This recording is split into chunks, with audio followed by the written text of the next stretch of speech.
안녕하세요. 윤호석입니다. 오늘도 유튜브 라이브로 저희 캐논 TV에서 캐논의 카메라에 대한 이야기를 좀 해보고자 하는데, 오늘은 이제 네 번째 시간으로 저희 캐논 렌즈에 대한 이야기를 좀 해보고자 합니다. 어, 제가 사실 뭐 어제도 말씀드렸지만 여기에서 강의를 한 지가 이제 한 20년 가까이 됐거든요. 그동안 나온 캐논의 거의 모든 렌즈들은 다 써보기는 했어요. 뭐 운이 좋아서 많이 만져봤는데, 그 중에서 대표적인 렌즈들을 대표적인 어떤 상황에서 어떻게 골라서 쓰면 좋은지에 대한 이야기들을 좀 해보고자 합니다. 이런 강의를 마련하게 된 이유 중에 하나가, 사실 그 전문가들 같은 경우에도 자기가 쓰는 렌즈만 쓰기 때문에 다른 렌즈들을 썼을 때 어떤 특성이 있고 어떻게 골라야 되는지를 잘 모르는 경우들이 많아요. 또 반대로 인터넷 커뮤니티 같은 데에 가면 이제 어떤 렌즈에 대한 소문이 나면 그쪽으로 확 쏠리는 거죠. 그래서 잘못된 이야기들이 나오는 경우도 있고, 근데 그게 마치 정설처럼 굳어져서 해당 렌즈에 이상한 낙인이 찍히는 그런 경우들도 있다 보니까, 아, 저건 좀 아닌데, 저런 거는 좀 잘못된 정보인데 라고 생각을 하는데 얘기할 기회가 없었던 그런 이제 상황이었습니다. 그래서 이런 기회를 통해서 제가 썼던 여러 가지 렌즈들 중에서 좋았던 렌즈들, 그런 렌즈들을 또 어떻게 써야 더 성능을 끌어낼 수 있는지, 이런 것들에 대한 얘기를 좀 해보고자 합니다. 아마 렌즈들을 많이 이제 가지고 계실 거고 사용을 하셨기 때문에, 사실은 뭐 저보다도 저 해당 렌즈의 특성에 대해서 잘 아는 분들이 있으실 수도 있을 거라고 생각을 해요. 그런데 어쨌든 제가 그동안 뭐 여기에서 뭐 전문가라는 입장에서 써보면서 느꼈던 점들을 오늘 얘기를 좀 해보도록 하겠습니다. 일단 유튜브 라이브로 진행이 되는 강의니까 채팅창에 편하게 여러 가지 궁금한 점이 있으면 질문해 주시면, 그러면 또 답변을 드리도록 하겠고요. 그리고 음, 항상 말씀드리지만 들어오시면 아직 안 하신 분들이 계시면 저희 캐논 TV 좋아요 눌러주시고 구독 꼭 눌러서 앞으로 올라오는 새로운 컨텐츠에 대한 알림도 받으셨으면 좋겠습니다. 자, 그러면 얘기를 시작을 해볼 텐데, 시작하기 전에 사진 화질은 바디에 따라 결정이 되나요? 렌즈에 따라 결정이 되나요? 라고 하셨는데, 두 가지 다 영향을 미치죠. 그러니까 두 가지 다 유사한 비슷한 비중을 가지고 있다라고 보면 되는데, 그 이제 구글 같은 데에서 검색을 하면 나오는데, 이미지 퀄리티, 즉 화질이라는 걸 좌우하는데, 그러니까 화질이라는 걸 평가하는 데 있어서 들어가는 기준이 한 10가지 정도 돼요. 10가지. 그러니까 뭐 예를 들면 이제 화소수, 그다음에 뭐 노이즈, 그다음에 뭐 다이나믹 레인지, 뭐 그다음에 뭐 그라데이션, 뭐 기타 등등 여러 가지가 있어요. 그러니까 예를 들면 화소수는 어디에 따라 결정돼요? 바디에 따라 결정되잖아요. 그러니까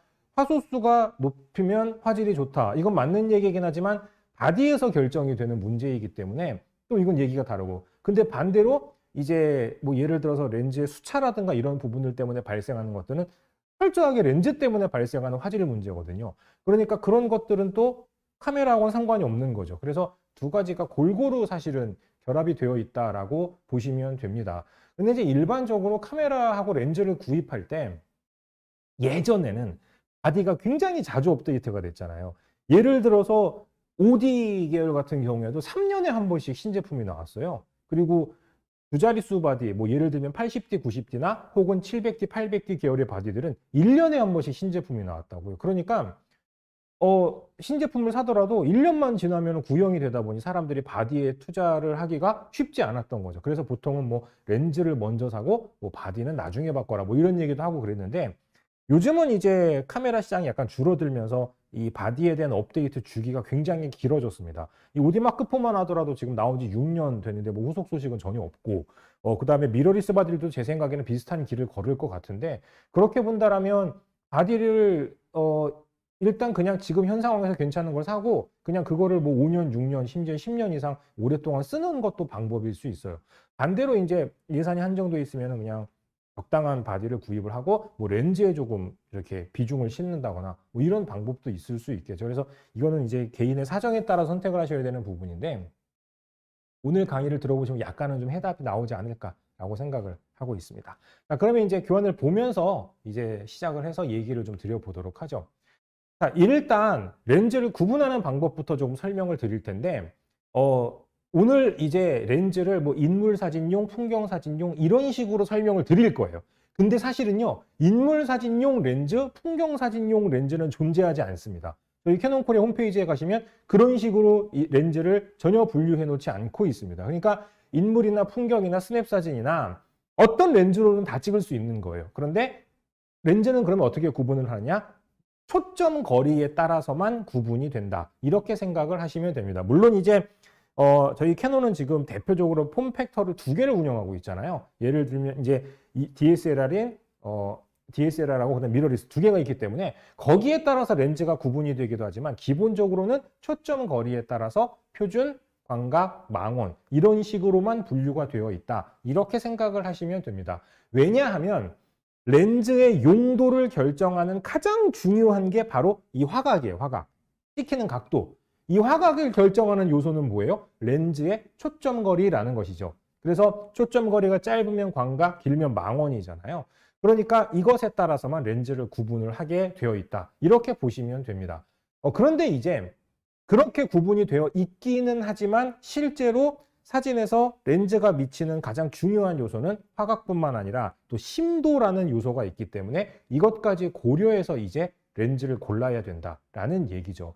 근데 아까 채팅창 강의 시작하기 전에 제가 얼핏 봤는데 오늘 캐논 렌즈 다 보여주시나요 했는데 다 보여드릴 수가 없는 게 렌즈가 정말 많아요. 뭐 지금 현재 유통되고 있는 렌즈만 해도 뭐 80개 이상 될 거고요. 뭐 여태까지 나왔던 렌즈들을 합치면 몇백 개 되기 때문에 그 렌즈들을 뭐 다 알려드리기도 어렵고 그 중에서도 하나를 고르는 것도 굉장히 어렵습니다. 뭐 예를 들면 50mm 렌즈만 하더라도 여러 개가 있잖아요. 그러니까 거기에 따라서 제가 쓴 이제 경험에 비추어서 어떤 렌즈는 어떤 상황에서 어떻게 쓰면 좋고 뭐 가격 대비해서는 어떤 게 좋다 이런 얘기들을 조금 이제 드려보기는 할 겁니다. 그러니까 결국은 여기 지금 앞에 나와 있는 대로 화질이나 휴대성 뭐 기타 등등 여러 가지를 고려해서 렌즈를 골라라 라고 얘기를 했지만 사실은 렌즈를 고르는 데 있어서 제일 중요한 요소는 뭐예요? 가격이죠, 가격. 네, 그러니까 그런 것들이 굉장히 또 중요하게 좌우를 하기 때문에 지금 말씀드린 대로 렌즈의 용도를 결정하는 가장 중요한 요소인 화각, 그 다음에 조리개에 따라 결정되는 심도, 그리고 마지막으로 휴대성 같은 것들을 총체적으로 고려해서 나한테 맞는 렌즈를 고르는 게 좋겠다라는 얘기였습니다. 자, 그래서 렌즈는 화각에 따라 구분이 된다 그랬잖아요. 이 화각의 중심, 그러니까 렌즈를 구분하는 데 있어서 가장 중심이 되는 렌즈를 표준 렌즈라고 이야기를 합니다.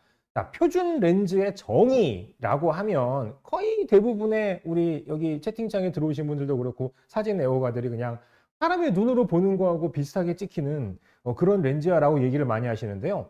원칙적으로 표준 렌즈의 광학적인 정의는 혈쌍면의 대각선 길이와 유사한 초점 거리를 가지는 렌즈라고 되어 있습니다. 이게 표준 렌즈의 정의예요, 사실은. 실제로 영어에서도 영어로 구글에 가서 스탠다드 렌즈라고 검색을 하시면요. 그렇게 나와 있습니다. 처음에 딱 그렇게 나와요. 그러니까 이 표준 렌즈의 정의는 우리가 알고 있는 거하고는 원래는 다른 거예요. 그런데 철쌍면의 대각선 길이, 그러니까 철쌍면의 대각선 길이라는 게 뭐냐면 우리 이 DSLR 카메라, 미러리스 카메라, 풀프레임 카메라라고 하는 것들은 철쌍면이 가로 36mm, 세로 24mm잖아요. 그러니까 36mm, 24mm 이 직사각형의 대각선 길이, 그거하고 초점 거리가 비슷하면 그걸 표준 렌즈라고 이야기를 한다는 거예요. 자, 36, 24. 대각선 길이가 얼마냐? 계산해 보면 약 43.2mm 정도가 아마 나옵니다. 그래서 원래 예전에 그 이제 SLR 카메라가 나오기 전에 뭐 라이카나 뭐 기타 등등 그런 이제 소위 레인지 파인더 카메라들이 나왔을 때에는 표준 렌즈가요 45mm였어요. 그때는 45mm 렌즈였는데 이제 DSLR 카메라가 나오면서부터 50mm 렌즈가 표준으로 자리를 이제 잡았다. 이렇게 보통 얘기를 많이들 하고 있습니다. 그리고 이제 표준 렌즈의 두 번째 정의는 이제 사용상의 정의인데 저철쌍면의 대각선 길이와 유사한 초점 거리를 가지는 렌즈로 촬영을 하면요. 사람의 눈으로 보는 것과 가장 유사한 느낌으로 촬영이 된다라고 보통 이야기를 많이 합니다. 근데 이게 중요한 게 뭐냐면 실제로 지금 이제 맨 밑에 나와 있는 대로 표준 렌즈가 저희 캐논에서는 50mm잖아요. 50mm 렌즈가 표준인데 50mm로 촬영을 하시면 사람의 눈으로 보는 거에 비해서는 조금 좁게 찍혀요. 그러니까 사람이 시야각보다는 조금 좁게 찍히고 대신에 원근감이 좀 유사하게 찍힙니다. 사람이 시야각하고 비슷하게 찍으려면 50mm보다 조금 더 넓은 렌즈를 쓰면 아마 비슷한 느낌이 들 텐데 어쨌든 그래서 표준 렌즈의 정의는 두 가지다. 일단 첫 번째로는 촬상면의 대각선 길이와 유사한 초점 거리를 가지는 렌즈, 그리고 두 번째로는 사람의 이 원근감과 비슷한 느낌으로 표현해주는 렌즈라고 보시면 되겠고, 그 렌즈가 몇 mm다? 50mm다. 이렇게 알고 계시면 되는 겁니다. 그래서 이제 현재 50mm 렌즈들이 굉장히 많이 나와 있죠. 일단 RF 렌즈 기준으로는 50mm 1.2가 있고, 그 다음에 제가 요즘 써보지 않아 잘 모르겠는데 1.8이 있나요? 네, 그렇게 돼 있고, 그 다음에 이제 EF 렌즈로 가게 되면 50mm 1.2와 1.4와 1.8 뭐 요런 이제 렌즈들이 있죠. 그래서 그 중에서 이제 하나를 선택해서 쓰시면 되는데, 뭐 잘 아시겠지만 가격에 따라서 이 조리개를 개방할 수 있는 수치가 다르게 설정이 되어 있습니다. 뭐 당연한 얘기지만 비싼 렌즈가 조리개를 많이 개방할 수 있는데 이제 필요에 따라서 고르시면 되겠죠. 자, 그래서 표준 렌즈보다 이제 초점 거리가 짧은 렌즈, 50mm보다 초점 거리가 짧은 뭐 35mm, 24mm 이런 렌즈들을 광각 렌즈라고 이야기를 하고요. 50mm보다 초점 거리가 긴 렌즈를 이제 망원 렌즈라고 이야기를 합니다. 보통요, 뭐 해외 사이트 같은 데에서는 50에서 85 정도까지를 아예 표준 렌즈로 보는 경우들도 있어요, 간혹. 그래서 그 이상이 넘어가야 망원으로 보는 경우들도 있는데, 보통의 경우 분류 방법은 이제 50mm가 그냥 표준이다. 그거보다 길면 망원, 짧으면 광각. 이렇게 생각하시면 되겠습니다. 자, 그래서 표준 렌즈에 대한 얘기를 드렸고요. 이제부터 이 촬영 피사체에 따른 이 렌즈의 선택 방법에 대한 얘기를 조금 드려볼게요. 일단 인물 사진용 렌즈는 그러면 어떤 포인트를 가지고 고르면 좋겠냐? 제일 중요한 건 인물 사진에서 여러 가지 부분이 중요할 수 있는데 가장 중요한 것 중에 하나는 심도입니다. 심도. 인물 사진을 찍으면 인물이라는 피사체를 부각시키고 조금 방해가 되는 배경을 생략하기 위해서 소위 얕은 심도로 촬영을 하는 경우들이 많잖아요. 그렇다 보니까 인물 사진용 렌즈에서 상당히 중요한 포인트 중에 하나는 조리개를 얼마나 열 수 있냐라는 거예요. 하지만 조리개를 얼마 열지 못하는 렌즈로 그럼 인물 사진을 찍지 못하는 거냐? 그건 아니에요. 아니, 뭐 뒷배경 좀 선명하게 나오면 어때요? 그냥 찍으면 되지. 사실은 하지만 이제 이 심도라는 게 상당히 중요한 표현을 쉽게 해줄 수 있는 요소다 보니까 인물 사진을 찍을 때는 조리개 개방 수치를 조금 눈여겨보는 경우들이 좋습니다. 그러다 보니 줌렌즈보다는 단렌즈가 조금 더 유리하기는 하죠. 왜냐하면 단렌즈가 조리개를 더 많이 열 수 있으니까. 그런데 여기서 하나 더. 광각 렌즈를 쓰면 광각 렌즈 특유의 왜곡이 생기게 됩니다. 일명 이제 배럴 디스토션이라고 그래갖고 볼록하게 보이는 왜곡도 생기고요. 그 다음에 주변부가 휘어지는 왜곡, 이런 것들이 생기기 때문에 아무래도 그런 왜곡을 줄이려면, 그러니까 광각 렌즈로 저 같은 사람을 찍으면 가뜩이나 제가 코가 좀 큰 편이 되고 겁나게 크게 나와요. 그래서 그런 현상을 피하기 위해서 왜곡이 적은 렌즈를 쓰는 게 좋은데, 보통 일반적으로는 이제 망원으로 가면 갈수록 왜곡이 적어진다라고 이야기를 합니다. 그래서 인물 사진용 렌즈로는 망원에 조리개를 많이 여는 렌즈가 추천이 많이 되는 거예요. 제가 아까 말씀드린 대로 인물 사진용 렌즈라는 건 따로 딱 정해져 있지는 않아요. 하지만 굳이 저런 특성에 맞춰서 고른다라면 왜곡이 적은 망원 렌즈, 그리고 심도 표현에 유리한 조리개를 많이 열 수 있는 렌즈, 이렇게 이제 골라볼 수가 있다라는 얘기입니다. 그래서 보통 이제 뭐 50mm 이상의 단렌즈들이나 70-200 같은 망원 렌즈들, 이런 것들을 추천을 많이 하게 되는 거죠. 그래서요, 인물 사진용 렌즈로 제가 가장 먼저 추천드리고 프로 작가들도 가장 많이 쓰는 렌즈가 뭐냐라고 알려드리면 그게 바로 70에서 200mm 망원 렌즈입니다. 굉장히 의외라고 생각하실 텐데 실제로 프로 스튜디오 같은 데 가면요, 인물 촬영용으로 제일 많이 쓰는 게 70-200이에요. 50이나 85를 많이 쓰는 게 아니에요. 70-200을 제일 많이 씁니다. 왜? 첫 번째로 줌 렌즈라서 화각이 유연합니다. 그러니까 좀 당겨서 더 망원으로 찍을 수도 있고 조금 와이드하게 찍을 수도 있고, 그거를 한 자리에서 할 수 있기 때문에 훨씬 더 촬영 환경을 유연하게 만들어준다라는 부분이 있고, 그 다음에 200mm 망원에서 70-200 2.8 같은 경우에 조리개가 2.8까지 열리니까 얕은 심도로 찍는 것도 충분히 가능하거든요. 그리고 망원으로 가면 왜곡도 적어지고, 그리고 이 망원 렌즈의 특성 중에 하나가 AF가 굉장히 빠릅니다. 70에서 200mm AF는 거의 뭐 캐논 렌즈를 통틀어서 거의 최고 수준이라고 보기 때문에 굉장히 포커싱이 빨라요. 그러다 보니까 70-200을 많이들 사용을 하고 있죠. 무겁잖아요, 렌즈가. 예, 굉장히 무거운데 이제 그 작가들은 그거를 이겨낼 수 있는 체력을 확보해서 이제 70-200을 쓰는 경우가 많습니다. 네, RP와 RF 24240을 사용하고 있는데 렌즈의 포커스 컨트롤 기능 설명과 AF, MF는 어떻게 설정하냐라고 말씀을 드렸는데 그 AF, MF 스위치는 렌즈 측면에 있지 않나요? 제가 지금 24240은 없나요? 그러면은 24240 같은 경우에는 아마 메뉴로 들어가셔야 그 AF, MF를 설정을 따로 하실 수 있을 거예요. 그 EOS M 시리즈도 그런 경우가 있는데 렌즈에 AF, MF 전환 스위치가 없다. 그러면은 메뉴 안에 들어가셨을 때 초점을 자동과 수동으로 설정할 수 있는 게 따로 있습니다. 그리고 제가 이거는 조금 이따가 렌즈를 보고 설명을 드려야 될 것 같은데 그 포커스 컨트롤 기능 같은 경우에 제가 조금 이따가 확인을 해보고 설명을 다시 드릴게요. 자, 그리고 이제 그 포커스 컨트롤 기능이 앞에 그 링을 얘기하는 건가요? 그 앞에 링에서 그 돌리는 거? 그 포커스하고 컨트롤이라고 되어 있는 건 뭐냐면 그 RF 렌즈 같은 경우에는 보통 여기 앞에 컨트롤 링이 하나 더 달려 있어요. 그러니까 지금 이거 같은 경우에 35mm 렌즈인데 이 35mm 렌즈에 그 여기 초점 링이 따로 그 위에 컨트롤 링이 따로 있거든요. 그런데 이 RF 렌즈가 24240 같은 경우에는 아마 이 링이 포커스 링이 따로 없을 거예요. 초점 맞추는 링이. 그러니까 이 앞에 있는 컨트롤 링을 가지고 컨트롤 링에다 기능 설정을 하는 거예요. 포커스로 하게 되면 이게 초점 맞출 때 쓰는 이 도구가 되는 거고 컨트롤을 하게 되면 이걸 가지고 어떤 카메라의 특정한 기능을 조절할 수 있게 됩니다. 뭐 조리개를 조이거나 열거나 이런 식으로 그렇게 할당해주는 기능이다. 이렇게 보시면 될 것 같아요. 자, 그래서 지금 혹시 이해가 되셨나요? 질문하신 거? 제가 사실은 24240을 그냥 아주 간단히만 만져봐서 지금 기억이 잘 안 나서 이렇게 설명을 드렸는데 그렇게 이해하시면 될 것 같습니다. 그러니까 24240 렌즈 같은 경우 링이 두 개가 있는데 하나는 줌 링이고 하나는 이제 컨트롤 링만 있는 거죠. 포커스 링이 따로 없고. 그래서 그 컨트롤 링에 포커스 기능을 넣을 건지 컨트롤 기능을 설정할 건지를 카메라 안에서 설정할 수 있게 돼 있다. 이렇게 보시면 되겠습니다.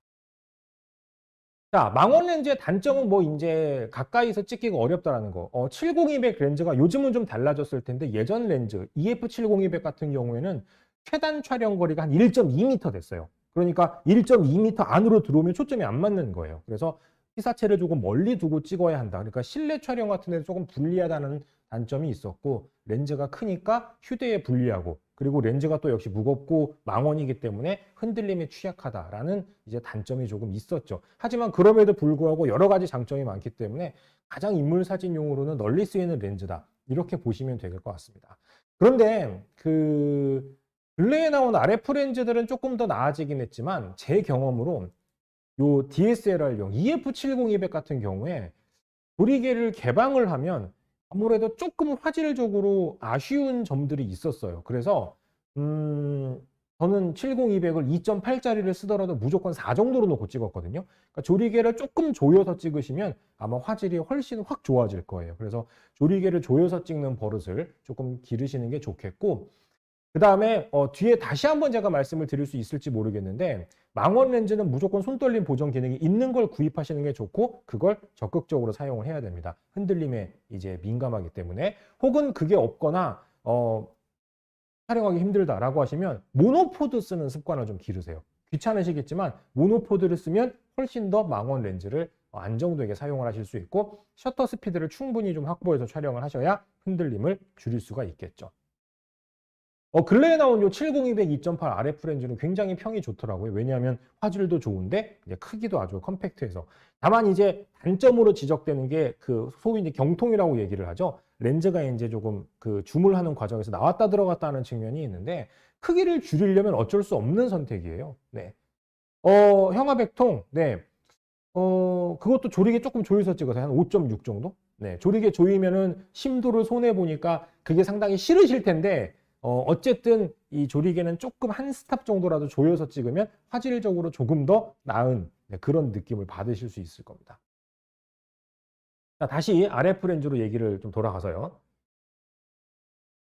어쨌든 그 예전에 제가 보니까 EF 렌즈는 이렇게 커가지고 나왔다 들어갔다 안 하는데 RF는 나왔다 들어갔다 해서 별로다 이렇게 얘기하시는데 나왔다 들어갔다 하지 않는 게 더 나쁜 거예요. 사실은 어떻게 보면 더 렌즈가 커지니까 화질적으로는 사실은 전혀 차이가 없거든요. 그래서 상당히 컴팩트해지면서 조금 더 쓰기 편해진 그런 렌즈라고 보시면 되겠고, 이거는 이제 흔히 얘기하는 이제 아빠백통 세 번째 버전이죠. 네, 그래서 굉장히 좋은 화질뿐만 아니라 아주 널리 쓰이고 있는, 현재도 널리 쓰이고 있는 렌즈이기도 합니다. 그래서 이런 렌즈들을 선택하시는 게 가장 좋은 방법이긴 하다라는 얘기예요.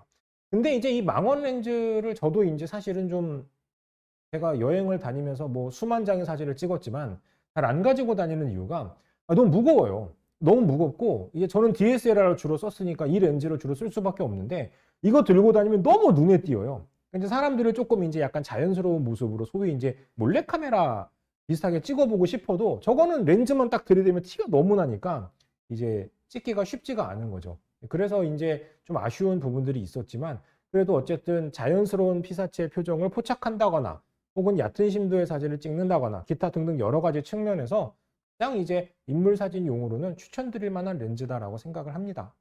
그래서 저도 아주 굉장히 잘 썼던 기억이 나는데 슬프게도 와이프가 사줬던 70-200 렌즈를 유럽 여행 가서 도둑 맞았어요. 네. 오래된 일이긴 한 2013년이니까 오래된 일이긴 한데 그래가지고 도둑을 맞아서 2013년이 아니라 2015년이군요. 그래가지고 그것도 저기 할부 딱 한 달 나간 렌즈를 도둑을 맞아서 그 뒤로 70-200 렌즈를 섣불리 손을 못 대고 있습니다. 자, 그런데요, 인물 사진용으로 70-200은 너무 부담스럽다.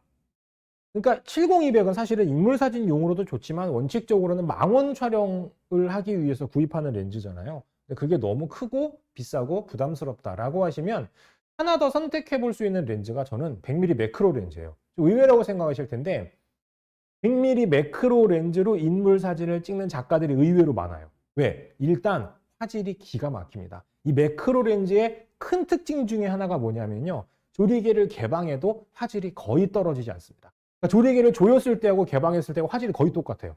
최고예요. 이 매크로 렌즈들은 캐논의 모든 렌즈군을 통틀어서 가장 화질이 좋은 렌즈군이에요. 그래서 조리개 2.8로 딱 놓고 찍어도 정말 심하게 선회도가 좋습니다. 그러다 보니 뭐 고화질을 원하는 작가들한테는 뭐 최고의 렌즈라고 보시면 되겠죠. 저도 그래서 조리개를 열어도 되니까 의외로 얕은 심도로 찍을 수가 있는 거예요. 그리고 100mm 정도면 뭐 인물 사진 찍기에 가장 적당한 또 화각이기도 하고. 다만 이제 이 매크로 렌즈의 단점은 화각이 고정되어 있다는 거예요. 줌 렌즈가 아니니까. 그 다음에 하나 더 큰 단점이 이제 AF가 느립니다. 초점을 맞출 때 조금 속도가 조금 느리게 맞는 경향이 있어서 좀 신속한 촬영을 하거나 움직이는 피사체를 추적하고자 하는 분들은 이제 조금 답답하다라는 생각이 드실 수가 있죠. 그런데요, 이 느린 AF는 여러분들이 어느 정도 극복을 할 수가 있는 게 지금 이게 이제 RF 100mm 매크로 렌즈인데 이 RF 100mm 매크로나 EF 100mm 매크로 렌즈를 보면 렌즈 옆에 스위치에 초점 거리, 아니 포커스 거리를 제한할 수 있는 스위치가 있어요. 뭐냐면 매크로 렌즈라는 게 원래 아주 가까이에서 접사를 할 수 있는 렌즈잖아요. 그런데 이렇게 설정을 해 놓으면 렌즈가 많이 왔다 갔다 하니까 그만큼 초점 맞추는 속도가 느린 거예요. 그래서 초점 맞추는 거리를 조금 제한을 두는 거예요. 가까이에서 못 찍도록. 그러면은 렌즈가 조금만 움직이면 되니까 초점이 굉장히 빠르게 맞습니다. 그러니까 인물 사진을 찍을 때에는 접사를 할 필요가 없으니까 저 지금 여기 나온 그림을 보시면은 캐논 로고하고 100 써 있는 거 바로 아래에 있는 스위치가 그 포커스 거리 제한 스위치예요. 그러니까 저 스위치를 활용을 하게 되면 저기에 이제 초점 맞추는 속도를 조금 더 향상시킬 수 있다라는 얘기죠. 그래서 저걸 가지고 이제 여러분들이 조금 이제 컨트롤을 해 주시면 됩니다. 그리고 이제 요 RF 렌즈 같은 경우에는 저기 보시면은 컨트롤 링이 따로 하나 더 있죠. 중간 부분에 SA 컨트롤이라 그래가지고 저걸 가지고 이제 보케의 형태나 이런 것들을 조금 조절해서 인물 사진용으로 조금 더 보기가 좋은 그런 이제 보케를 만들어주는 그런 기능도 할 수 있다고 하네요. 그래서 개인적으로 굉장히 선호하는 렌즈이고 저도 예전에 100mm 매크로를 꽤 오래 썼는데 그 사진작가 조선희 씨 인터뷰를 제가 진행을 하다가 그 얘기를 들은 거예요. 자기는 인물을 찍을 때 100mm를 주로 쓴다. 그래갖고 막 저도 마찬가지라면서 되게 막 같이 막 얘기를 했던 기억이 나는데 그만큼 프로 작가들도 많이 선호를 하고 있는 렌즈이기도 합니다. 그러니까요, 혹시라도 내가 매크로 렌즈를 이미 가지고 있는데 인물 사진용으로 렌즈를 하나 더 사볼까? 그러면은 사시지 말고 일단 요 렌즈 한번 써보세요. 요거 인물 사진 찍는데 생각이 괜찮으니까. 제가 인터넷 커뮤니티에서 우연히 어이없다 그래야 되나? 좀 그런 얘기를 봤는데 그 매크로 렌즈로 찍으면 너무 선명해서 인물 사진을 찍기에는 적당하지 않대요. 왜? 모델이 싫어한대. 아니 그런 게 어디 있어요. 인물이 됐건 풍경이 됐건 사진은 선명하게 좋은 거죠. 그럼 일부러 핀을 안 맞춰 찍어야 되나? 그럼 말이 아니잖아요. 그럼 말이 안 되잖아요. 그러니까 당연히 이 선명하고 해상도가 좋은 매크로 렌즈들이 굉장히 좋은 렌즈입니다. 그래서 정말 찍어보면 확대해서 보면 그 디테일에 그냥 감탄이 절로 나옵니다. 그래서 한번 써보시기를 추천을 드리겠습니다. 마지막으로 이제 85mm 렌즈인데요. 인물 사진 용으로 굉장히 널리 쓰이고 소위 인물 전용 렌즈라고 불리는 렌즈이기도 해요. 85mm는 망원이라 왜곡도 별로 없고 그 다음에 조리개가 1.2까지 열리는 렌즈가 존재하잖아요. 뭐 엄청나게 얕은 심도의 이 표현이 가능합니다. 다만 이제 이 85mm 렌즈가 특히 조금 이전에 나왔던 EF 렌즈들, 예를 들어서 85mm 1.2라든가 이런 렌즈들이 개방 화질이 조금 아쉬운 경우들이 있어요. 그리고 더 큰 문제는 뭐냐면 조리개를 다 열잖아요. 초점을 맞추고 조금만 앞으로 움직여도 핀이 나가요. 그러니까 초점 맞춰서 찍기가 너무 어려운 렌즈인 거예요. 그래서 팁을 알려드리면 조리개를 조금 조이세요. 뭐 1.2면은 1.8, 1.4면은 한 2.0. 이 정도로 조이면 화질도 좋아지지만 초점 맞추기가 조금 수월해집니다. 그리고 이 85mm 찍을 때는 진짜 초점 맞추고 이렇게 몸이 앞뒤로 흔들리는 것 같은 느낌을 최소화해야 돼요. 모델도 마찬가지고. 그럼에도 불구하고 찍어가지고 집에 와서 보면은 예전에는 한 10장 중에 5장은 핀이 나가 있고 막 이랬던 기억이 나요. 그래갖고 와, 이 렌즈는 진짜 쓰기 어렵구나. 그랬던 생각이 드는데 잘 쓰면 진짜 너무너무 기가 막혀서 좋은 렌즈인데 정말 그만큼 핸들링하기 좀 어려운 렌즈다라는 얘기입니다. 근데 제가 요 85mm RF 1.2로 사진을 몇 장 찍어봤는데 화질은 진짜 기가 막히는 거죠. 조리개를 조이는 게 메리트가 떨어진다라고 말씀하시는데 그게 아니에요. 그러니까 아니 85mm 1.2를 1.8로 찍으면 85mm 1.8을 쓰는 거하고 무슨 차이가 있냐라고 생각하시는데 그게 아니에요. 85mm 1.2를 1.8로 조이면 그만큼 화질이 엄청나게 좋아지지만 85mm 1.8을 1.8로 그냥 쓰면 어떻게 돼요? 화질이 안 좋겠죠. 조리개를 개방했으니까. 그러니까 렌즈의 조리개를 최대한 개방할 수 있다는 건 빛을 그만큼 받아들일 수 있다는 것뿐이지 그 상태에서 최고의 성능을 보장하는 건 아니에요.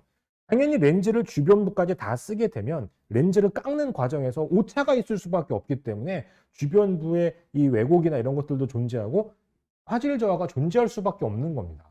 그러니까 심도가 필요하면 조리개를 개방하는 게 맞아요. 하지만 화질까지 같이 잡기는 어려우니 화질을 생각한다라면 조리개를 조금 조이는 것도 방법이다라는 얘기고 실제로 조여보시면 특히 조금 오래된 렌즈들은 차이가 많이 납니다. 다만 이제 요즘 렌즈들은 그러니까 여러분들이 이거 오늘 렌즈 강의를 들으러 오셨으니까 알아두시면 좋은데 최근에 나오는 이 카메라 렌즈들은 어떤 특성을 가지고 개발이 되느냐. 일단 제일 첫 번째로 초점을 맞추는 게 해상력이에요. 뭐냐? 카메라가 고화소가 점점 높아지잖아요. 뭐 4500만 화소 뭐 이런 식으로 화소가 높아지니까 고화소에 대응하기 위해서 더 뛰어난 해상력을 발휘하도록 만드는 게 일단 1차적인 목적입니다. 두 번째로는 개방에서의 화질이에요. 예전의 렌즈들은 기술적인 한계 때문에 어쩔 수 없이 조리개를 개방하면 화질이 떨어질 수밖에 없었어요. 실제로 지금 제 앞에 있는 요 EF2470 렌즈도 1하고 2하고 비교해 보면 원 렌즈가 2.8에서의 화질이 더 많이 떨어져요. 2는 훨씬 낮고. 그러니까 최신 렌즈일수록 조리개 개방에서의 화질이 뛰어나요. 그러니까 렌즈가 최신이면 조리개를 조금 더 열어서 찍어도 괜찮다라는 얘기입니다. 하지만 조금 구형이라면 구형일수록 조리개를 조금 조여야 그 해당 렌즈의 광학적인 성능을 최대로 끌어낼 수 있다. 이렇게 좀 알아두시는 게 좋을 것 같아요. 그래서 이제 뭐 요거 흔히 만두라고 얘기하죠. 네, 만두라고 얘기하는데 뒤집으면 만두같이 생겼다. 그래서 요 렌즈가 저도 굉장히 오랫동안 썼는데 참 좋은 렌즈이면서도 찍을 때마다 참 숙제를 많이 남겼던 왜 이렇게 찍었지? 그랬던 렌즈이기도 합니다. 하지만 뭐 정말 화질은 좋죠. 네. 그 해상력도 이건 조리개를 조금 조여서 찍은 사진인데 해상력도 정말 좋고요. 이거는 이제 최대 개방으로 찍은 건데 개방으로 찍으면 약간 소프트한 느낌이 들긴 하지만 정말 저 심도 그냥 눈 한쪽에 맞으니까 한쪽이 다 나가 있잖아요. 네, 저런 식으로 아주 극도로 얕은 심도를 구현할 수 있어서 아주 매력적인 렌즈이기도 합니다. 하지만 그만큼 핸들링하기 좀 어려운 렌즈니까 촬영에 많이 익숙해지셔야 될 거예요. 그래서 인물 사진용 렌즈를 추천을 드렸는데 70-200, 그 다음에 100mm 매크로, 그 다음에 85mm 단렌즈 이렇게 추천을 드려봤습니다. 아까 말씀드린 대로 조리기에 따라서 여러 가지 가격대가 있으니까 그 중에서 이제 하나를 선택을 하시면 될 것 같아요. 그래서 개인적인 의견을 말씀을 드려도 될까 모르겠는데 DSLR 기준으로는 그 85mm가 1.8이 있고 1.4가 있고 1.2가 있잖아요. 그죠? 1.2가 제일 비싸고 1.8은 좀 저렴하고. 근데 제가 써본 것 중에 제일 좋았던 건 1.4였어요. 네. 제일 나중에 나와서 그런가? 근데 1.4가 굉장히 매력적인 사진을 찍을 수 있었던, 해상력도 좋고 심도도 얕고, 그래서 좀 추천드리는 렌즈 중에 하나입니다. 자, 이제 풍경 사진용 렌즈를 말씀을 드릴 텐데 사실은 이 챕터를 쓸 때 조금 조심스러웠던 게 제가 이제 유럽 여행 같은 데를 갈 때 이렇게 1635나 이런 초광각 렌즈를 가져가잖아요. 의외로 잘 안 썼었어요. 왜냐하면 너무 넓은 거예요. 너무. 그러니까 그냥 한 24mm 정도로만 찍어도 웬만한 풍경은 다 찍겠더라고요. 그러다 보니까 의외로 초광각 렌즈를 많이 안 쓰게 되는 단점이 있는데, 그러니까 첫 번째로 여러분들이 아셨으면 좋겠는 건 광각 렌즈가 풍경 사진을 찍을 때에는 좋지만 이 초광각 렌즈 정도의 화각이 무조건 필요한 건 아니다라는 얘기예요. 의외로 찍기가 상당히 까다로울 수도 있습니다. 그래서 이 초광각 줌 렌즈들, 뭐 1535나 1635나, 뭐 최근에 RF 렌즈는 14mm까지도 되고요. 그 다음에 EF 렌즈 중에서 11mm짜리도 나와 있죠. 네, 그런 렌즈들이 있는데 엄청나게 넓은 화각 대신에 광각 렌즈는 심도가 얕게 찍기가 조금 어렵습니다. 그래서 풍경 사진을 찍는데 주로 많이 사용이 되는데 비슷한 가격대의 광각 렌즈와 망원 렌즈를 비교하면 광각 렌즈가 화질이 좀 많이 떨어집니다. 사실은. 그건 어쩔 수 없어요. 왜냐하면 워낙 이 렌즈를 크게 가공을 해야 되고 굴절을 많이 시켜야 되기 때문에 거기에서 발생되는 오차가 많거든요. 망원 렌즈는 빛이 이렇게 거의 직선으로 들어오는데 광각 렌즈는 겁나 넓은 빛을 이렇게 꺾어가지고 카메라에 맺히게 해야 되다 보니까 화질 저하가 많을 수밖에 없어요. 그래서 비싼 렌즈를 사더라도 좀 화질이 불만족스러운 경우들이 있는 경우들이 있죠. 그래서 광각 렌즈로 찍으실 때에는 조리개를 많이 조여서 찍으셔야 됩니다. 많이 조여서. 광각 렌즈는 무조건 f5.6 이상, 뭐 심지어는 8이나 한 11, 16까지 조여서 찍으셔야 돼요. 광각 렌즈로 개방해서 촬영을 하시면 아마 굉장히 화질이 실망스러운 경우들이 많을 거고 측면에서 빛을 많이 받아들이는 렌즈이기 때문에 꼭 후드를 사용하셔야 됩니다. 후드를 안 씀으로 인해서 화질 저하가 생기고 고스트나 플레어가 생기는 경우들이 많이 있다라는 얘기죠.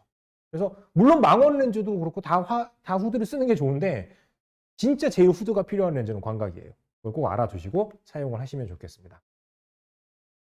일단 그 1635나 1435, 그러니까 이제 RF 렌즈는 화각이 조금 다르죠. 이오스 R용 렌즈는 2.8짜리가 1535고 그다음에 이제 4짜리가 1435인데 EF 렌즈, DSLR용 렌즈는 1635가 이제 4짜리가 있고 2.8이 있죠. 근데 가격 차이가 꽤 많이 나요. 그러면은 2.8을 살까 4를 살까 고민을 하실 텐데 조리개를 좀 많이 조여서 찍어야 된다라는 광각 렌즈의 특성을 생각해 보면 그냥 4짜리를 골라도 괜찮지 않을까라고 생각이 됩니다. 근데 진짜 지금 날카로운 질문을 해주셨는데 1635 F4로 은하수 촬영이 가능하죠? 가능합니다. 제가 이탈리아에서 실제로 은하수를 1635 F4로 찍었는데 문제는 뭔 줄 아세요? F4로 찍으려면 ISO가 6400까지 가야 돼요. 2.8은 3200이면 되겠죠. 그렇기 때문에 은하수는 안타깝게도 조리개가 많이 열리는 렌즈가 장땡이에요. 그래서 원래 은하수 촬영을 전문으로 하시는 분들은 단렌즈를 쓰시는 경우도 많이 있습니다. 왜? 조리개가 더 많이 열리니까. 그러니까 은하수 촬영만 놓고 본다라면 4보다 2.8인데 그냥 전체적인 용도로 본다라면 F4짜리 정도를 구입을 하셔도 저는 뭐 나쁘지 않지 않을까라는 생각이 들어요. 근데 그러면 나 괜히 2.8짜리 샀네? 4짜리 살 거. 그런데 제 경험으로 보면 그냥 4짜리도 무난하기는 한데 결국 이제 어디 차이가 나냐면 2.8하고 4짜리하고 사진 주변부를 보면 차이가 나요. 2.8이 확실히 화질이 괜찮아요. 2.8이. 그리고 이 DSLR용 렌즈 중에는 14mm 단렌즈가 있잖아요. 14mm 2.8. 그 14mm 2.8은요. 주변부 화질이 진짜 좋습니다. 그러니까 비싼 렌즈는 결국 뭐다? 어차피 조리개를 조여서 찍으면 가운데 쪽은 큰 차이가 별로 안 나는데 주변부 쪽의 화질에서 상당한 차이를 많이 내게 돼 있어요. 그러니까 화질적인 부분을 고려하면 조리개가 많이 열리는 렌즈, 심지어는 단렌즈를 고려해 보셔도 괜찮아요.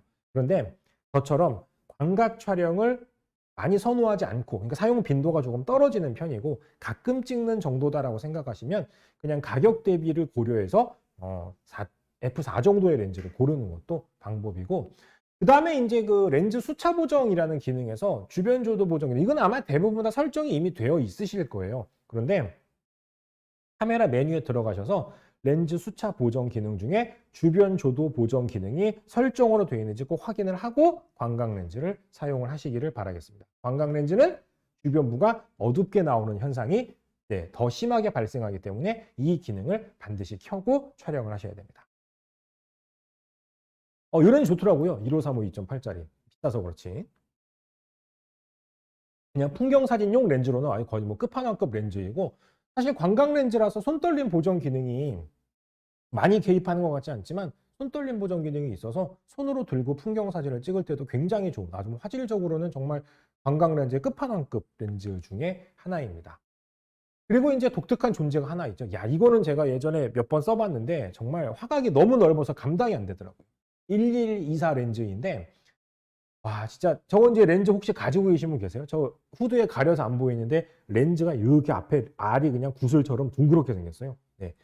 그래갖고 이제 뭐 구슬이 이렇게 부르시는 분도 많이 있는데, 정말 말도 안 되는 넓은 화각을 지닌 DSLR에서는 아주 독특한 이 그 위치의 광각 렌즈입니다. 그래서 예전에 제가 이제 어떤 분이 카메라를 하고 렌즈를 사신다 그래갖고 저한테 조언을 구하길래 물어보시는 거예요. 1635하고 1124 중에 뭘 사면 좋겠냐. 그래서 제가 무조건 1635를 사라고 말씀드렸어요.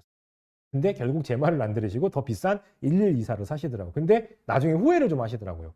컨트롤하기가 너무 어렵다고. 그러니까 그냥 일반적인 풍경 사진 정도를 찍으실 거면은 1635 정도 사시는 게 저는 제일 좋다고 봅니다. 이거는 조금 더 특수한 목적이 있는, 더 넓은 화각이 필요하다거나 뭐 그런 이제 특수한 목적이 있는 촬영에서만 고르시는 게 더 낫지 않을까 싶어요.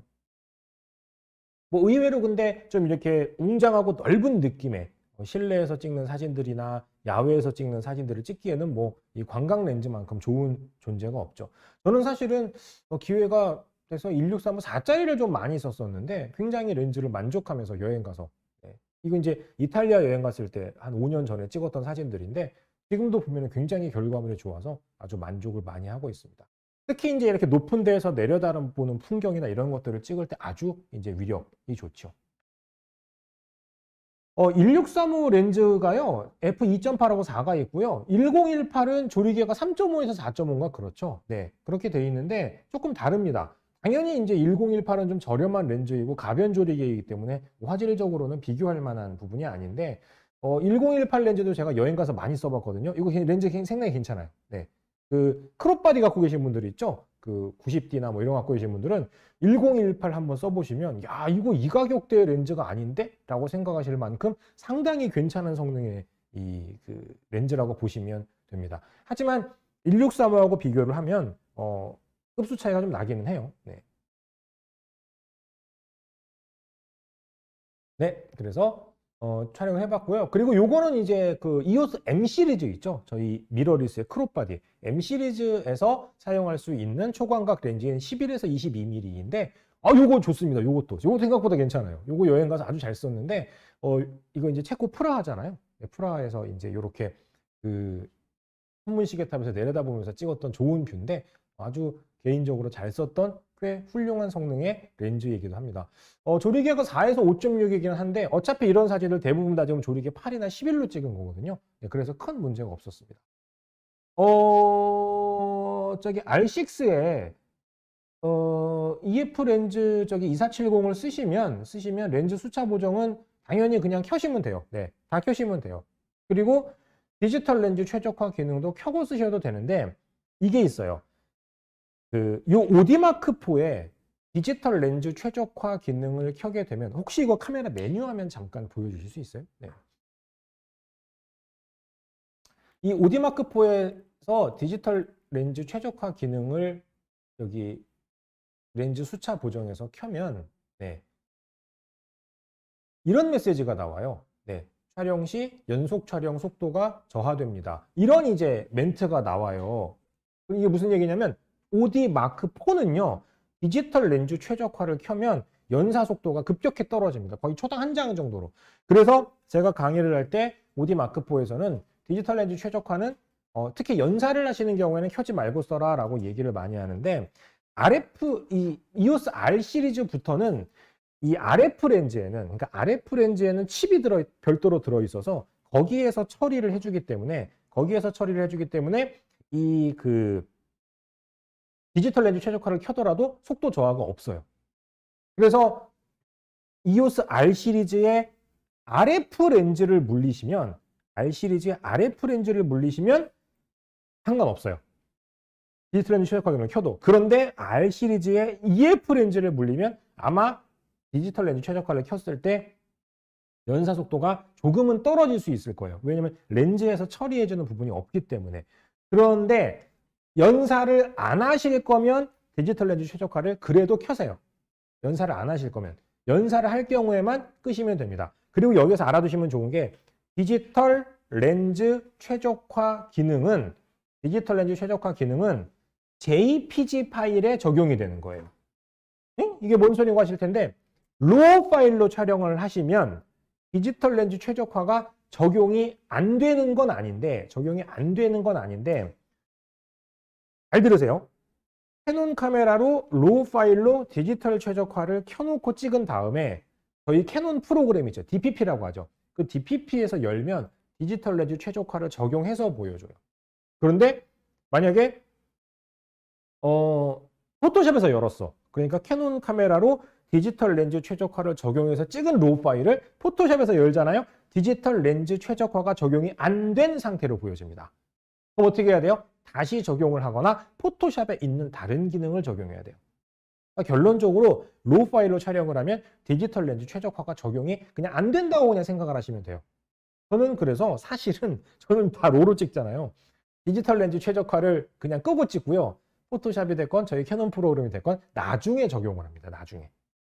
이렇게 이해를 하셔야 될 것 같아요. 좀 답변이 되셨는지 모르겠는데 표준하고 고는 그게 적용이 되는 정도의 차이라고 보시면 돼요. 이제 고로 하게 되면 더 이제 보정을 많이 해요. 그러니까 디지털 렌즈 최적화의 정의가 뭐냐면 렌즈에서 발생하는 여러 오차들이 있는데 그걸 캐논에서 계산해서 카메라 안에다가 넣어놨어요. 사진을 촬영을 하고 적용을 하면 그 오차들을 카메라 안에서 보정을 해주는 거예요. 주변부가 휘어지는 걸 펴주고 그 다음에 명암 대비가 강한 경계에 발생하는 색수차도 제거해주고 그 다음에 조리개 조금 조였을 때 나타나는 화질 저하 현상, 회절 현상이라고 그러죠. 그런 것도 보정해주고 이거를 총합적으로 다 하는 게 디지털 렌즈 최적화인데 표준에 비해서 고로 설정을 하면 더 세게 들어가고 아마 그만큼 처리 속도가 좀 오래 걸리기 때문에 약간 더 촬영 속도가 지연이 될 수 있을 겁니다. 그 부분만 그렇게 알아두시면 될 것 같아요. 그리고 1635의 조리개 11과 1018의 조리개 11은 같은 조리개 11이라고 봐야 되냐? 자, 그러니까 똑같은 초점거리에 똑같은 조리개 값이면 찍히는 건 똑같아요. 심도도 똑같고 화각도 똑같고. 그런데 1018은 크롭바디잖아요. 크롭바디니까 엄밀히 얘기하면 다른 게 1018로 찍으면 16mm 환산이지 정확하게 16mm가 아니에요. 그러니까 10mm로 찍은 다음에 주변을 잘라내는 거라서 1635의 풀프레임으로 찍었을 때하고 느낌이 일단 다르고 두 번째로는 똑같은 조리개를 조였어요. 그러면은 렌즈 가격이 달라도 똑같은 조리개 11이면 똑같은 거냐? 그게 아니죠. 우리가 자동차 같은 경우에도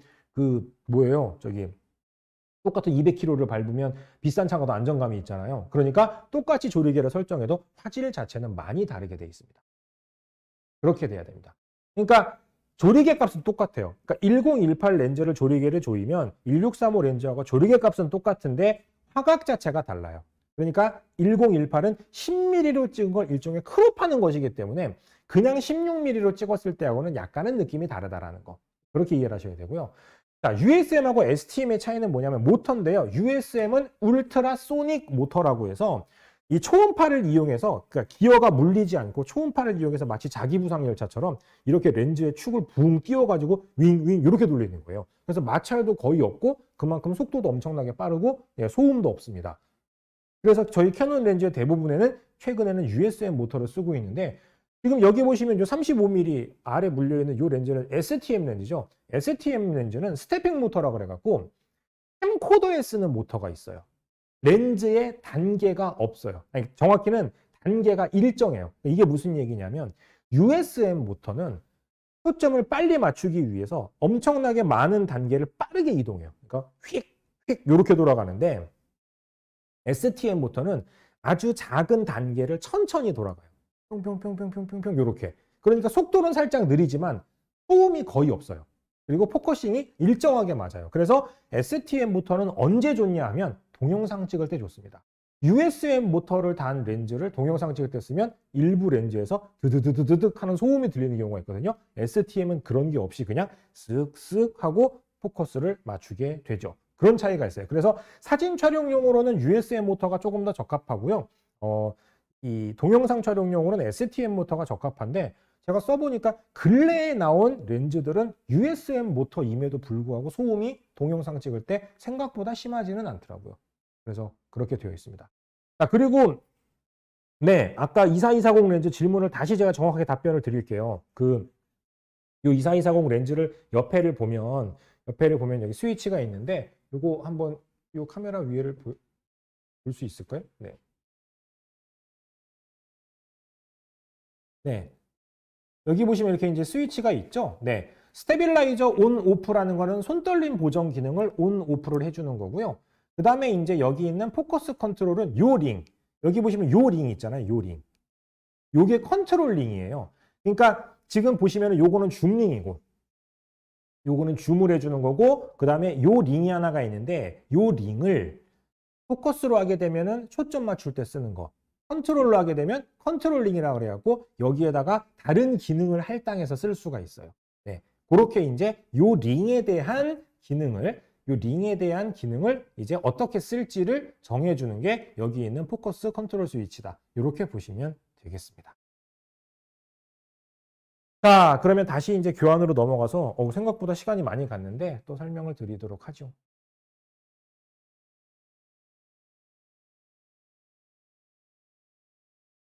자, 그래서 광각 렌즈에 대한 얘기는 요 정도로 설명을 드리고요. 이거 안 넘어가는데. 네. 자, 이제 스냅 여행 사진용 렌즈에 대한 얘기를 드릴게요. 제가 제일 추천드리는 게 2405예요. 물론 이제 2470 렌즈를 써도 되기는 하는데 2405 렌즈. 일단 여행 가가지고 촬영을 하게 되면 조리개를 개방해서 찍을 일이 그리 많지 않습니다. 그리고 2405 렌즈가 손떨림 보정 기능이 내장이 돼 있었기 때문에, 그러니까 요즘 이제 그 미러리스용 RF 렌즈들은 대부분의 경우 손떨림 보정이 다 내장이 돼 있고, 심지어는 근래에 나온 R5나 R6는 바디에서도 되잖아요. 그런데 DSLR 카메라는 손떨림 보정을 렌즈에서만 할 수 있고, 심지어 2470 렌즈에는 손떨림 보정이 없어요. 근데 2405는 있어요. 그러니까 여행 가가지고 스냅 사진 같은 거 찍을 때에는 오히려 손떨림 보정이 있는 게 더 저는 낫더라고요. 그래서 굳이 2470을 가지고 갈 수 있음에도 불구하고 여행 갈 때 2405를 가지고 갔었던 기억이 납니다. 그래서 2405를 추천을 많이 드리는 편이에요. 굉장히 자유분방한 아주 다양한 풍경부터 인물, 기타 등등 여러 사진들을 아주 편안하게 찍을 수 있는 게 2405 렌즈다. 그래서 저희 캐논 렌즈를 통틀어서 제가 제일 사진을 많이 찍었더라고요. 사진을 보니까. 가장 편안하게 여러 사진을 찍을 수 있는 그런 렌즈다. 이렇게 보시면 되겠습니다. 이 렌즈를 왜 얘기를 드리냐 하면, 많은 분들이 고민할 거예요. 렌즈를 고를 때. 조리개가 많이 열리는 렌즈가 좋은 건 알겠어. 근데 비싸. 그래서 F4짜리를 사볼까? 근데 왠지 좀 꺼림칙해. 근데 의외로 조리개를 열어서 촬영을 해야 될 때보다 사각이 조금 더 폭넓거나 혹은 손떨림 보정이 있는 게 좋을 수도 있다는 거예요. 그러니까 무조건 렌즈의 퀄리티를 조리개를 얼마나 개방할 수 있느냐로 판단하시지는 말라는 거예요. 물론 조리개를 많이 열 수 있으면 비싼 렌즈이고 좋은 렌즈이고 화질도 또 좋을 수도 있지만, 한정된 이 예산 한에서 렌즈를 골라야 되는데 무조건 좋은 것만 살 수는 없잖아요. 그랬을 때 조리개가 조금 덜 열려도 손떨림 보정 기능이 나한테는 훨씬 더 좋은 메리트를 제공할 수도 있다. 저는 여행 가서 그걸 정말 많이 느꼈거든요. 그래서 오늘 강조를 드리는 거다. 이렇게 생각을 하시면 될 것 같습니다. 그리고 이제 스냅 사진용으로 많이들 얘기가 되는 게 35mm인데 뭐 인터넷 커뮤니티 같은 데 가면 스냅 사진은 35mm 이렇게 아예 공식이 굳어져 있더라고요. 근데 저는 실은 조금 거기에 대해서 반론을 제기하고 싶은 게 일단 렌즈는 화각이 고정되어 있다는 게 장점이자 단점이에요. 자, 화각이 고정되어 있으면 어떻게 보면 초보자 입장에서는 불편한 점들이 더 많아요. 왜? 내가 자유자재로 이 프레이밍을 할 수가 없으니까. 그래서 이 단렌즈의 가장 중요한 점은 뭐냐면 렌즈의 화각에 익숙해지는 게 굉장히 중요합니다. 35mm를 많이 찍어서 아, 딱 요 정도를 보면 요게 35mm야 라는 그 감이 나한테 들어와야 돼요. 그래야지 프레이밍을 하기가 편해요. 두 번째로는 조리개를 이 35mm 렌즈가 조금 저렴한 등급의 렌즈들도 있잖아요. 조리개를 역시 개방하면 화질이 떨어지기 때문에 조리개를 조금씩 조여서 찍어야 되고 특히 스냅 사진은 심도를 얕게 해서 흔히 아웃포커싱을 해서 찍는 경우가 많이 없기 때문에 조리개를 조금 조여서 촬영하는 게 좋습니다. 그리고 이제 대신에 이 35mm의 장점은 뭐냐면 50mm는 눈으로 보는 것보다 약간 답답하게 찍혀요. 실제로 찍어놓고 보면. 근데 35mm는 딱 보면 약간 넓기 때문에 조금 더 시원한 느낌이 들죠. 그래서 오히려 눈으로 보는 것과 비슷한 편안한 느낌을 찍을 수 있다라고 보시면 돼요. 찍어놓고 보면은 약간은 왜곡이 돼 있고 조금 넓은 느낌이 들지만 화각적으로 봤을 때는 유리한 측면들이 많습니다. 그래서 스냅 사진용으로 많이 이제 추천이 되고는 있지만 오히려 화각에 익숙하지 않은 초보자들은 고생을 할 수 있다라는 거죠. 그리고 조리개를 개방했을 때의 화질이 떨어지는 렌즈들이 많기 때문에 조리개를 조이는 것도 역시 중요한 숙제가 될 수 있다라는 얘기예요. 뭐 많이 찍어보지는 않았는데 35mm 렌즈로 이렇게 몇 장의 이제 그런 스냅 사진들 뭐 찍기에는 편안하고 좋기는 해요. 근데 이제 이런 정도의 사진들은 줌렌즈로도 다 되기 때문에 나중에는 줌렌즈를 좀 선호했던 그런 기억이 납니다. 자, 그래서요.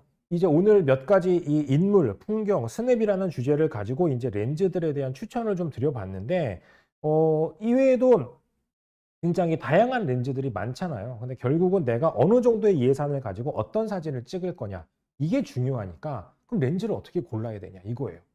일단 내가 어떤 사진을 제일 많이 찍는지부터 생각해보세요. 제가 항상 저한테 렌즈를 물어보시면 어떤 걸 사야 되냐고 물어보시면 제가 다시 여쭤봐요.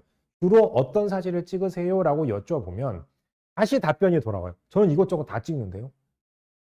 아마추어 사진가들은 네, 이것저것 다 찍어요. 인물도 찍고 풍경도 찍고 뭐 스냅도 찍고 뭐 접사도 찍고 그리고 그거를 다 비슷비슷하게 본인이 찍는다라고 생각을 하는데 그걸 벗어나서 내가 주로 많이 찍고자 하는 피사체를 찍기 시작하고 그게 어떤 것인지 알면 그게 초보를 벗어나는 거예요.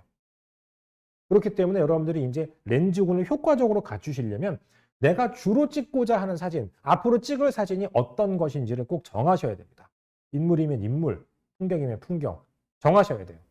그리고 내가 주로 열심히 찍어서 작품을 만들고자 하는 사진이 아닌 사진은 어느 정도 포기도 좀 하셔야 돼요. 아니, 예를 들어서 내가 인물 사진 작가예요. 인물 사진을 찍으려고 딱 나가서 작업을 하고 있는데 갑자기 하늘에서 공룡이 날아가요. 그럼 그 공룡을 찍어야 되냐는 거죠.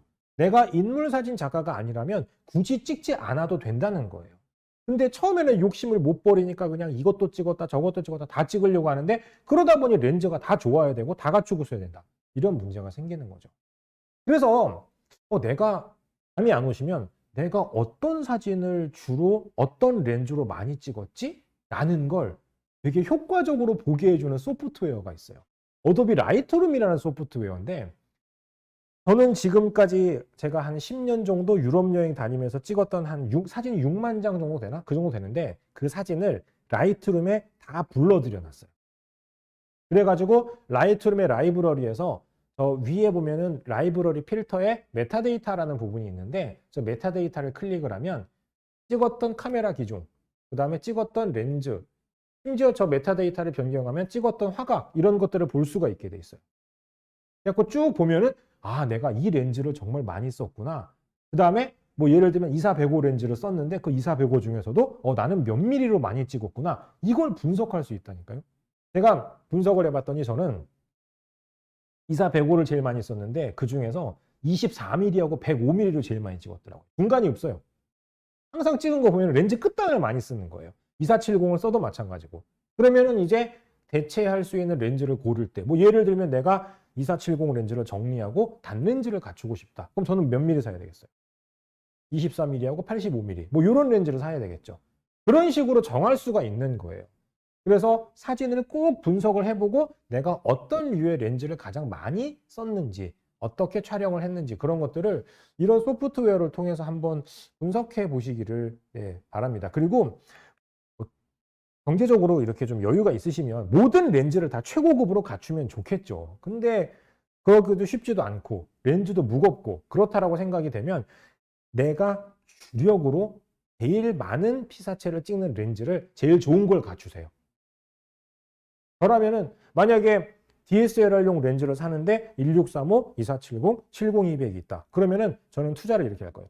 2470을 제일 비싼 걸 사고요. 1635하고 70200은 조금 저렴한 걸 살 것 같아요. 왜냐하면 저는 그쪽 렌즈를 많이 쓰지 않으니까.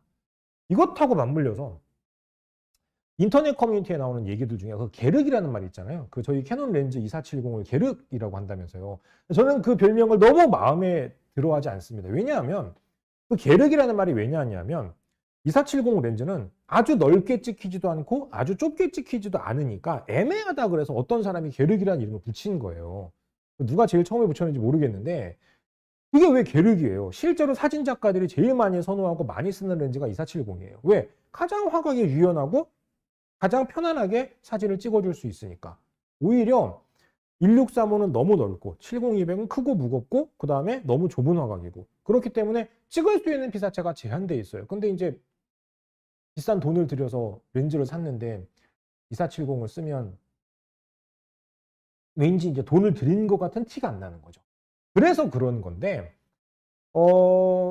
제 생각으로는 오히려 게륵이 아니라 정말 이건 만능이다. 이런 렌즈, 이런 별명을 붙이고 싶거든요. 그래서 좀 여러분들께서도 가장 많이 쓰는, 그러니까 지금 여기 말씀하신 우리 창호군님께서 말씀하셨지만 찍은 화각들을 보면 어떤 화각인지 딱 정해져 있기 때문에 40mm를 많이 갖고 다닌다고 하셨잖아요. 그러니까 저도 그렇게 되는 것 같아요. 네. 그러니까 저도 예전에는 렌즈 이것저것 많이 갖고 다니는데 요즘은 여행 가면은 딱 2470, 2405 하나만 챙기는 경우도 있거든요. 그런 식으로 렌즈를 구성해 보시면 좋을 것 같습니다. 지금 김도원님께서 고배율 렌즈를 하나 추천해달라고 말씀하셨는데 이제 그 흔히 슈퍼줌 렌즈라고 많이 얘기를 하죠. 여기 있는 24240도 대표적인 예가 되겠는데 슈퍼줌 렌즈를 쓰는 방법 일단 죄송한 얘기인데 화질은 포기하세요. 이런 슈퍼줌 렌즈들은 사실 화질적으로는 썩 좋은 렌즈가 아닙니다. 뭐 당연히 가격도 별로 비싸지 않고요. 하지만 철저하게 화각이라는 편의성에 맞춰서 나온 렌즈예요. 그렇기 때문에 왜 이럴 수 있잖아요. 여행 갈 때 이오스 R에다가 정말 고화질 렌즈 가져가려면 그 1535, 그다음에 2470, 70200 다 가져가야 돼. 근데 24240 하나만 딱 있으면 대부분의 화각을 다 커버하죠. 얼마나 편한데요. 그러니까 철저하게 편의성에 포커스가 맞춰져 있기 때문에 화질은 조금 포기를 하시는 게 좋다는 거예요. 근데 저도 예전에 미국 여행 갈 때였나? 미국에 갔을 때 그 EFS 18에서 200mm 렌즈를 가지고 간 적이 있어요. 그런데 그 렌즈를 굉장히 유용하게 썼던 기억이 나거든요. 근데 이제 안타까운 게 뭐냐면 제 기억으로 요 지금 EF 풀프레임 렌즈, 그러니까 EOS 5D라던가 6D 쪽 렌즈에서는 저희 캐논에서 슈퍼줌 렌즈가 이제 나오지 않는 걸로 알고 있어요. 제 기억으로는 지금. 예전에 28에서 200mm라는 렌즈가 있었는데 그게 저기 뭐라고 해야 되죠? 단종이 됐고 근래에는 이 크롭바디용으로만 나오거나 혹은 아니면 EOS R용으로만 나오는 걸로 알고 있거든요. 혹시 EOS R을 가지고 계시면 요거 24240 상당히 괜찮습니다. 요 렌즈 적극 추천드리고 싶어요. 화질도 생각보다 괜찮은 편이고 아주 다양한 용도로 쓸 수 있는 렌즈여서 요거 하나 갖추시면 여행용으로는 뭐 최강의 렌즈가 되지 않을까 생각이 됩니다. 그 상업 사진 아니시면 F4 고정 사세요라고 하시는데 뭐 일리 있는 말씀이에요. 그러니까 뭐 아주 고화질의, 그러니까 대형 프린트를 하는 게 아니라면 뭐 어느 정도 조리개가 조금 덜 개방되는 렌즈를 사셔도 뭐 성능상으로 제가 봤을 때 크게 문제는 없을 거다라고 생각을 저도 하거든요. 그러니까 뭐 솔직히 제가 지금 여기서 강의를 드리는 입장에서 무조건 비싼 렌즈, 좋은 렌즈는 좋은 거니까 사라, 이렇게 말씀을 드릴 수도 있겠지만 여러분들이 그럴 수 없는 상황들이 많이 있잖아요. 뭐 저만 해도 뭐 그러니까. 그 어떻게 하면 효율적으로 렌즈를 구성할 수 있을까라고 생각했을 때 이 합의를 해야 돼요. 여러 가지 기준들 중에서 하나를 여러분들이 정해서 어느 정도는 좀 이렇게 합의를 해야 되기 때문에 그런 면에서 본다라면 조리개를 너무 이제 그 개방하는 건, 뭐 렌즈만 고집하는 건 좋은 일이 아닐 수도 있습니다. 네. 물론 사시면 좋기는 한데 무겁기도 하고요. 네. 그다음에 저 러버앤스카이님께서 찍은 사진에 대한 메타데이터 확인 CC 버전에서 가능합니다. 가능한데 그 포토샵 자체에서 보는 거는 조금 까탈스러워요. 메뉴에 들어가셔서 파일 인포라는 메뉴를 쓰셔야 되고, 조금 편하게 보시려면 브릿지 있죠. 브릿지. 포토샵 설치할 때 브릿지를 같이 설치하세요. 네. 브릿지를 같이 설치하셔서 그 브릿지를 쓰시고 그 브릿지에서 보시면 사진 메타데이터 확인하기가 굉장히 편합니다. 그러니까 브릿지를 같이 쓰시는 게 좋아요.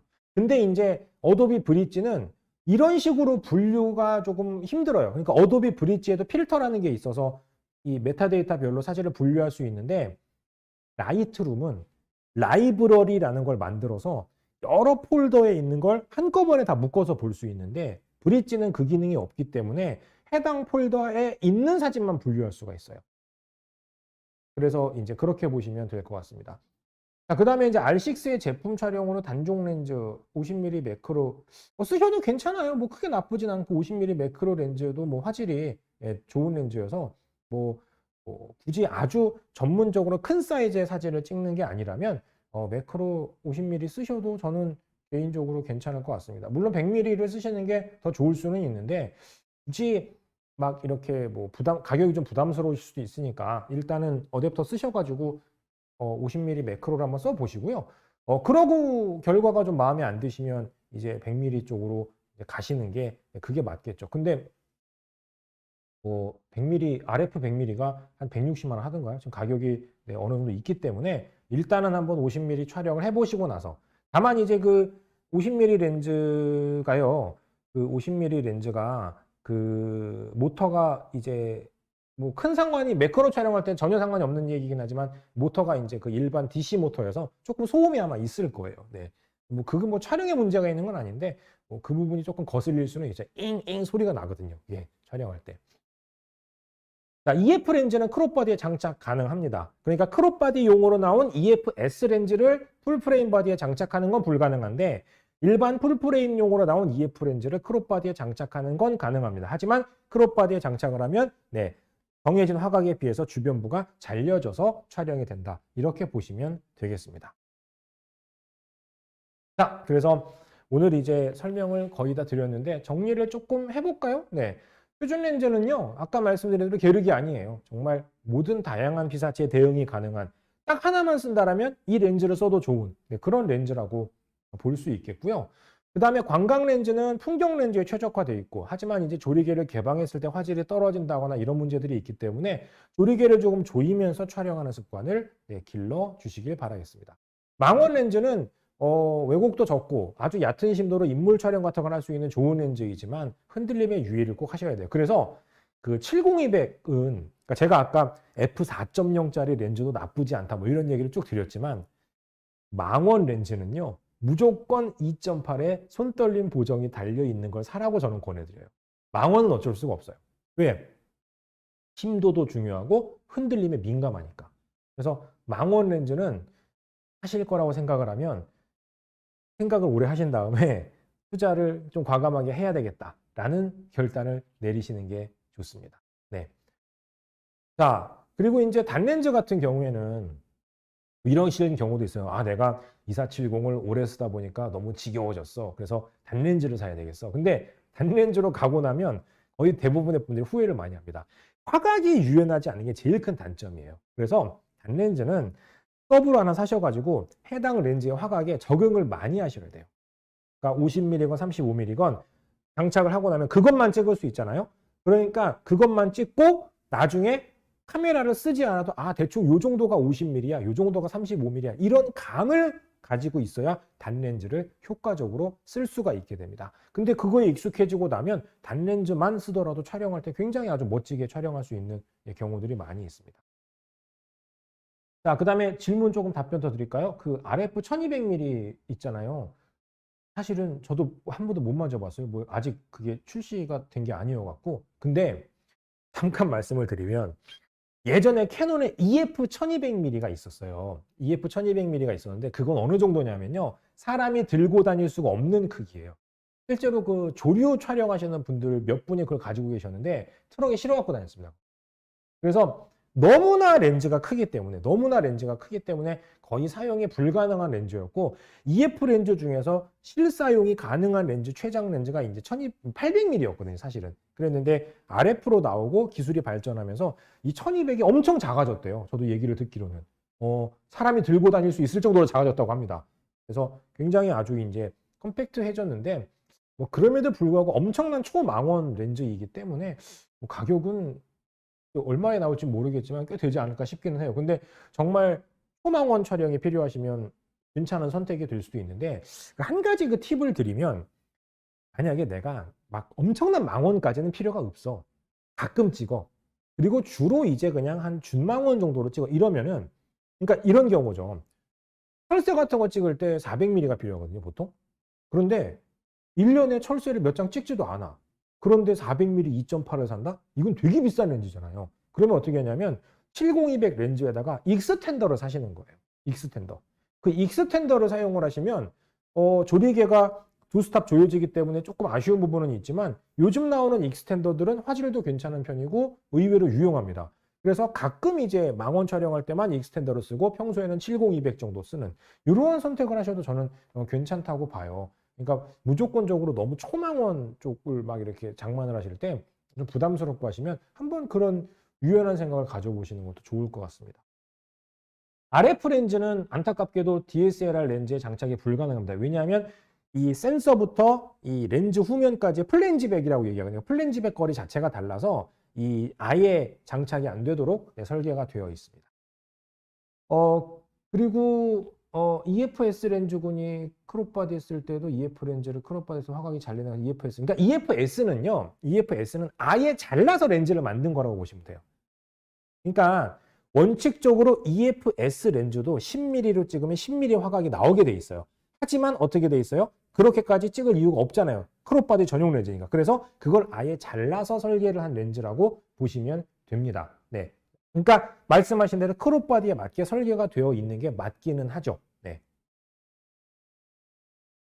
그러니까 EFS 만약에 10mm로 장착을 한다. 그러면은 10mm 화각으로 찍히는 게 아니에요. 아예 잘려져서 찍히도록 설계가 되어 있기 때문에 곱하기 1.6을 해서 10mm, 16mm 화각으로 찍힌다. 이렇게 계산을 하시면 됩니다. 크롭바디에서 35mm 화각하고 유사한 화각의 렌즈는요. 곱하기 1.6을 해서 35mm가 나오면 되니까 보통 한 22mm, 25mm 뭐 요 정도 렌즈.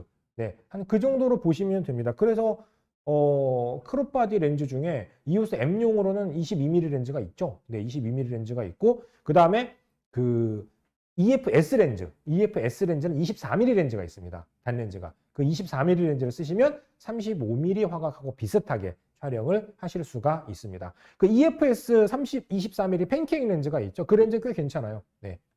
유용하게 쓸 수 있는 렌즈라고 보시면 되겠습니다. 자, 그래서 오늘 이제 렌즈에 대한, 벌써 시간이 오버가 많이 됐는데, 렌즈에 대한 얘기를 참, 더 할 얘기가 많기는 한데, 주절주절 많이 드렸습니다. 여러분들한테 좀 가깝게 다가갈 수 있는 렌즈들, 네, 그런 렌즈들, 이렇게 좀 설명을 좀 드렸었는데, 일단은 뭐 좀 도움이 되셨는지 모르겠고요. 도움이 되셨다면 다행이라고 생각을 합니다. 앞으로도 뭐 좀 이렇게 제가 경험했던 여러 가지 사진에서의 얘기들을 드릴 수 있는 뭐 기회가 생기면 뭐 비슷한 내용들을 만들어서 조금 설명을 드릴 수 있도록 하겠고요. 지금 화면에 보시는 대로 왼쪽에 나와 있는 QR코드를 접속하시면 저희 캐논의 온라인 아카데미에서 다양하게 마련되어 있는 온라인 강의들을 들으실 수가 있습니다. 그 다음에 이제 오른쪽에는 오늘 진행한 오픈 클래스 설문조사 있죠? 네, 하실 수 있고요. 설문조사에 참여해 주신 분들 중에 추첨해서 기프티콘을 드리고 있으니까 많은 참여를 또 부탁을 드리겠습니다. 오늘이 이제 제 이번 달에 하는 제 오픈 클래스 마지막인데 지금 이제 4일 동안 스트레이트로 오랜만에 진행을 하다 보니까 마지막에 목이 약간 까끌까끌해지네요. 그런데 어쨌든 오랜만에 이렇게 여러분들 앞에서 그 카메라라든가 사진에 대한 얘기를 할 수 있어서 굉장히 좋았고요. 좀 도움을 드릴 수 있었다면 다행인 그런 시간이 아니었나라고 생각을 합니다. 오늘 이제 렌즈에 대한 얘기를 많이 드렸는데 아마 고민이 많으실 거예요. 근데 정답은 없어요. 정답은 없지만 이 여러분들께서 이 렌즈에 대한 여러 가지 고민을 하시는 과정에서 그 제일 중요한 건 뭐냐면 내가 어떤 사진을 찍고 싶은가 이걸 많이 생각을 하셔야 돼요. 그러니까 이것저것 지금은 많이 찍더라도 앞으로는 사진 찍는 폭을 조금 좁혀서 내가 주로 찍을 사진을 정하고 피사체를 정하고 거기에 맞는 렌즈를 장만을 하면 그렇게까지 비효율적이지는 않지 않을까라는 생각이 듭니다. 그래서 좋은 렌즈 장만하셔서 오랫동안 사진을 찍으실 수 있게 되기를 응원하면서 오늘 강의를 마치도록 하겠습니다. 감사합니다.